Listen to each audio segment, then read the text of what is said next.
shown that like when presented with someone that they find attractive, guys will get dumber. That seems a weird evolutionary strategy. Yeah.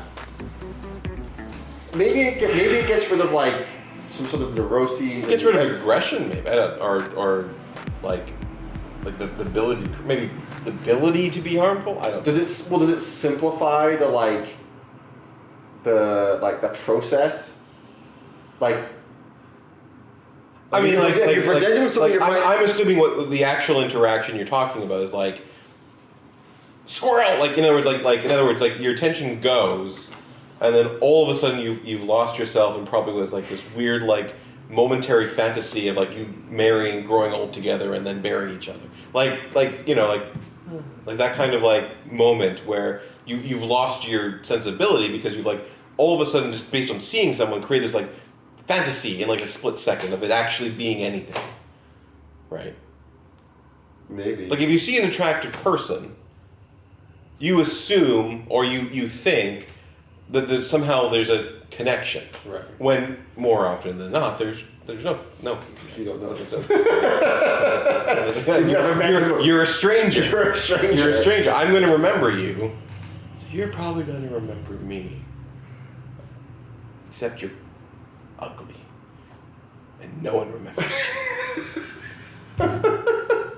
So, but if you were like an ancient man. Ancient man. Caveman. Age of fire. You would see an attractive female, and what would you usually be thinking? Procreation? I mean, I don't know. I mean, like every cartoon I've ever seen about the topics of caveman had someone clubbing a woman off a head and dragging them back to their cave. I mean, I don't think we have a very good understanding of the, interrelationships of primordial man.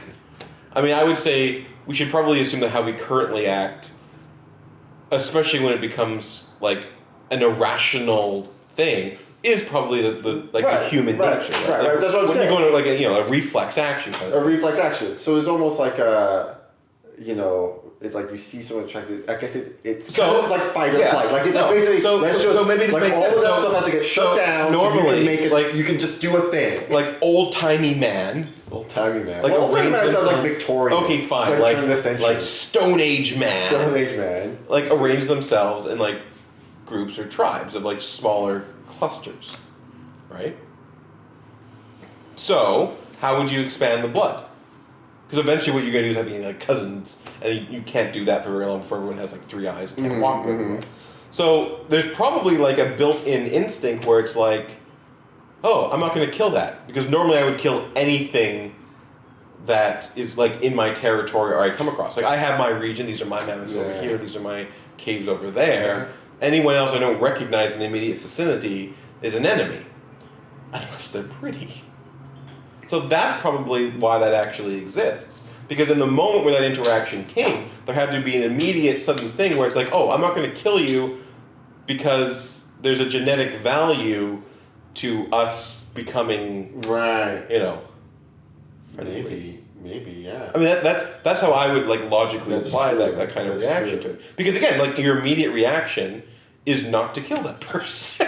I mean, maybe in some people, right? But that's a different TV show genre altogether. But I mean, like it's a pacifist, like a pacifism kind of quelling. I get, right?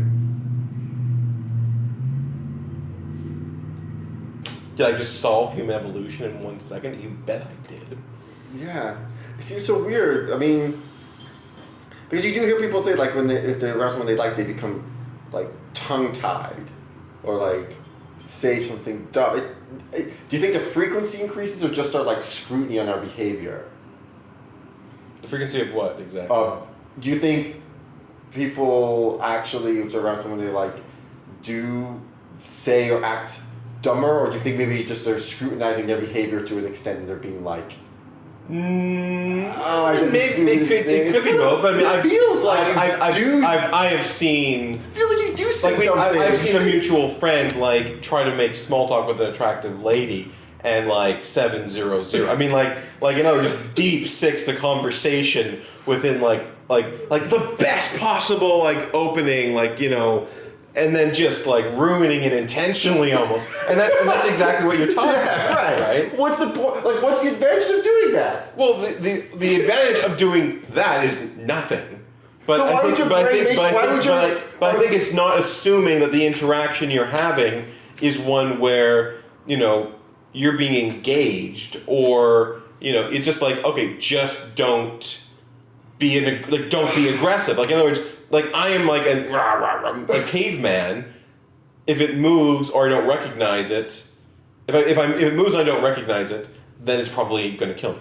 Right? Like, in general, like if you think about, like, if it's a jaguar, right, or something like that. But like today, the holdover is that we just kind of like have half our brain shut off, and all of a sudden we can't speak. So there's a comment you would not say in normal circumstances, because you would like it maybe would enter your brain, but you'd be like, no, that's dumb. I'm not going to say it.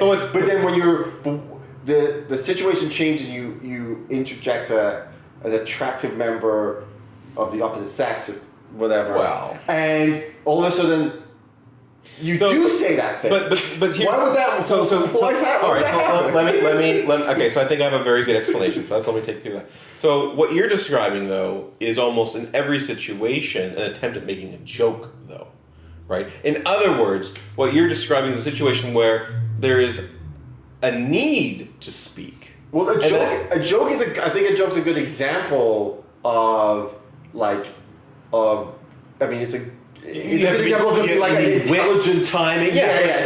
It's a higher level intelligence like thing. Yeah. You're gonna say a bad joke. Exactly, right? So the problem is that you kind of lost this like high level function without realizing it, but your mechanism's still engaged. Yes. And you do that. You would use that higher level functioning to kill things normal. Like, you know what? Like that's how you plan an attack. It's the same thing. Like, structure, planning, organization, those are the higher level cognitive functions, and they just turn off in front of an attractive person. Right? Yes. Yeah. So normally you would use that kind of like part of your brain to be like, okay, I'm going to sneak up on the jaguar from this angle, throw that rock over there so it looks over there, and then jump into it with a spear. Now it's 7-0-0, right? Like now it's a joke that goes horribly wrong, because if you didn't have that part disabled, I mean, hypothetically speaking, you may have been the one attacking the jaguar, but it turned out to be an attractive person. Right. There's probably other things. But yeah, you're probably, you know, if you're going to, there's a lot more thinking involved if you're going to mistrust someone or something. Exactly. And you're going to be like, well, what's their motivation, and what are they trying to get out of this, and all these kind of things. So I guess the point would be to like eliminate all of that. You're basically just like a fucking innocent baby. You're a baby, right? You just say exactly. dumb baby things. You just things. say dumb baby things for the rest of your goddamn life.